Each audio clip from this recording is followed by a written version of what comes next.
دوستوں، میں ہوں آپ کی host Arsala Javed. Program horror night میں بہت خوش آمدید۔ امید ہے کہ آپ سب لوگ خیریت سے ہوں گے۔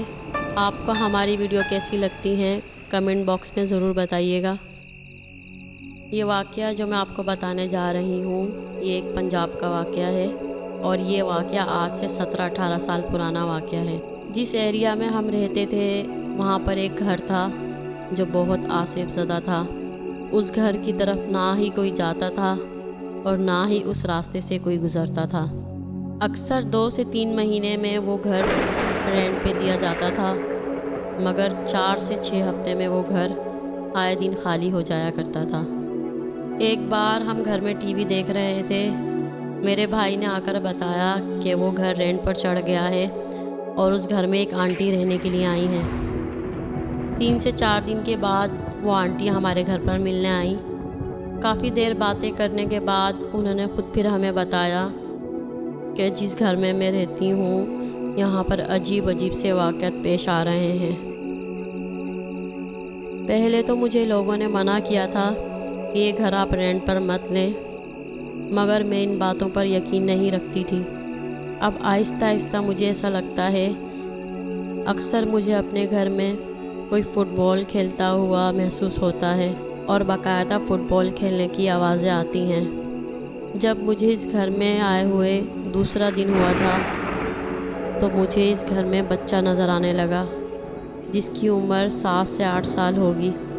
پھر کبھی ایسی آوازیں آتی کہ جیسے کوئی کچن میں کھانا پکا رہا ہو، جس طرح کچن میں کام کے دوران برتن رکھنے اور اٹھانے، چولہا کھولنے اور بند کرنے کی آوازیں، نل میں سے پانی کے بہنے کی آوازیں آتی تھیں، اور ایک عورت کو دیکھا جو گھر کے کپڑوں میں کچن میں کام کر رہی ہے اور وہ دیوار کی طرف منہ کر کھڑی ہوئی ہے۔ وہ اس طرح گھر میں چل پھر رہی تھی جیسے کہ اس کا اپنا گھر ہو اور میں اس کی مہمان۔ پھر ایک دن تو حد ہی ہو گئی، میں صبح کے وقت ناشتہ بنانے کچن میں گئی تو میں نے اس کو دیکھا، وہ مجھے گھور رہی تھی۔ میں اسی وقت بے ہوش ہو کے نیچے گر گئی۔ پھر آہستہ آہستہ یہ معاملات بڑھنے لگے۔ ایک دن لاؤنج میں ایک فیملی کو بیٹھے ہوئے دیکھا جو آپس میں ہنسی مذاق کرنے میں مصروف تھی۔ بعد میں ایک بچہ اٹھا اور فٹ بال کھیلنے لگا۔ ماں نے اس بچے سے فٹ بال لے کر دور پھینک دی اور پھر پتہ نہیں کیسے وہاں بھگدڑ مچ گئی، اور پھر وہ پانچوں جو ہنس رہے تھے اور خوش تھے زمین پر گر کر تڑپنے لگے۔ اس سے آگے میں کچھ اور نہ دیکھ پائی اور پھر بے ہوش ہو گئی۔ میں جب سے آئی ہوں مجھے عجیب سے خواب آنے لگے۔ کبھی میں اپنے شوہر کو بری طرح روتے ہوئے دیکھتی اور کچھ اجنبی لوگ نظر آتے جو بہت بری طرح رو رہے ہوتے۔ اب مجھے آہستہ آہستہ یہ خواب روزانہ آنے لگے۔ اب میں 4 سے 5 کی جگہ 14-15 لوگوں کی خون میں لت پت لاشیں دیکھ رہی ہوں۔ یہاں میرے بیٹے کو ایک لڑکا بھی نظر آتا ہے جو میرے بیٹے کو اپنا دوست کہتا ہے، اور وہ بتاتا ہے کہ وہ ہمارے چھت کی برابر والی چھت سے کود کر آتا ہے اور برابر میں رہتا ہے، جبکہ ہمارے گھر کے برابر والے گھر میں بھی عرصے سے تالا پڑا ہوا ہے۔ میرے بیٹے نے بتایا کہ وہ اور میں چھت پر کھیل رہے تھے، فٹ بال کو شاٹ لگایا تو وہ چھت پر سے نیچے آ گری، اور اس لڑکے نے کہا کہ تم یہاں سے وہ چھلانگ لگا کر فٹ بال کو لے آؤ۔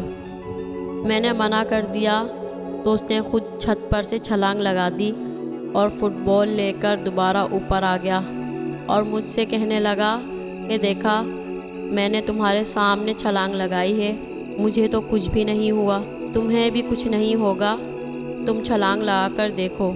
جب میں چھلانگ لگا رہا تھا تو وہ بہت بری طرح ہنس رہا تھا۔ میں ڈر کر بھاگا اور نیچے آ گیا۔ اب مجھے یہ ڈر ہے کہ کہیں کچھ ہو نہ جائے۔ میں نے کل قرآن خوانی رکھی ہے، اگر ہو سکے تو ہمارے گھر پہ قرآن خوانی میں آ جانا۔ دوسرے دن ہم آنٹی کے گھر پہ قرآن خوانی میں شریک ہو گئے۔ ہمیں ابھی سپارے پڑھتے ہوئے آدھا گھنٹہ بھی نہیں گزرا تھا کہ سیڑھیوں پہ بھگدڑ شروع ہو گئی اور عجیب سی چیخنے چلانے کی آوازیں آنے لگیں۔ سب لوگوں نے سپارہ بند کیا اور سیڑھیوں کی طرف بھاگے۔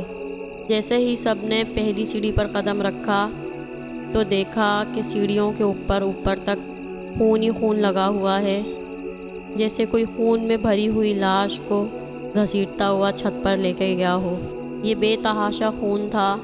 سب لوگ اوپر بھاگے اور جا کر دیکھا تو چھت پر خون کا نام و نشان نہیں تھا۔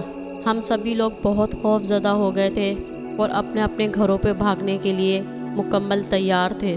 ہم جیسے ہی واپس سیڑھیوں سے نیچے کی طرف اترنے لگے تو ہم نے دیکھا کہ چند لمحے پہلے جو تازہ خون تھا وہ بری طرح سے جمع ہوا تھا۔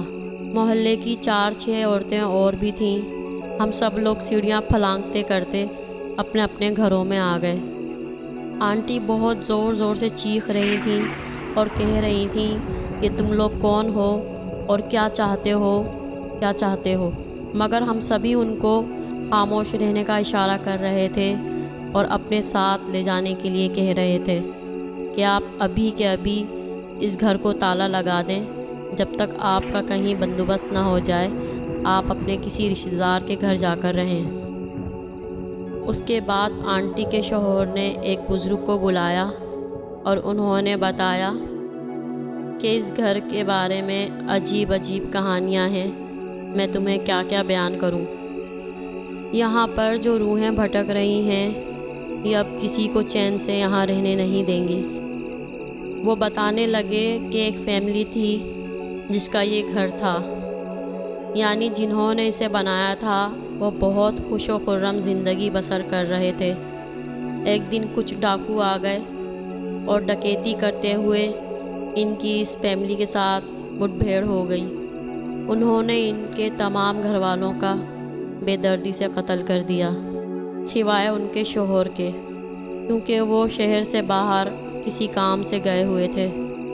جب اس کا شوہر واپس آیا اور اپنے پیاروں کی خون میں ڈوبی ہوئی لاشیں دیکھیں تو اسے ہارٹ اٹیک ہو گیا اور وہ بھی انتقال کر گیا۔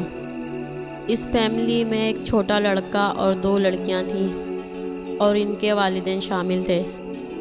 جب پہلی بار اس گھر کی چھان بین کی گئی تھی تب بھی جمے ہوئے خون کے سوا کچھ بھی نہ ملا۔ ان میں سے کسی کی بھی ایک بھی لاش نہیں ملی۔ تب سے اس گھر میں کوئی بھی نہیں رہتا۔ بہتر یہی ہوگا کہ اس گھر کو خالی کر دیا جائے اور اس گھر کو ہمیشہ کے لیے مسمار کر دیا جائے، یہی بہتر ہوگا، کیونکہ اب یہ روحیں ہمارے بس میں نہیں ہیں۔ یہ گھر انہوں نے بہت چاہت سے خریدا تھا اور اب یہ نہیں چاہتے کہ یہاں پر کوئی آ کر رہے۔ کافی عرصہ بند رہنے کے بعد انہوں نے اپنی اس جگہ پر جڑیں مضبوط کر لی ہیں، اور جب ان کی جڑیں مضبوط ہو جاتی ہیں تو ان کو وہاں سے اکھاڑنا ناممکن ہو جاتا ہے اور یہ کسی کے بس کی بات نہیں ہوتی، لہٰذا انہیں چھیڑا نہ جائے۔ اس کے بعد ان آنٹی نے وہ گھر راتوں رات خالی کر دیا۔ آج بھی وہ گھر کافی عرصے سے بند پڑا ہوا ہے اور اب تو اس کا یہ حال ہے کہ بارشوں کی وجہ سے اس کی دیواریں تک جھڑ گئی ہیں۔ اس گھر کی بہت خستہ حالت ہونے کی وجہ سے وہ گھر اب مزید خوفناک اور دہشت ناک نظر آتا ہے۔ یہ تھا وہ واقعہ جو انہوں نے ہمیں بتایا۔ اب بڑھتے ہیں ایک اور واقعے کی طرف۔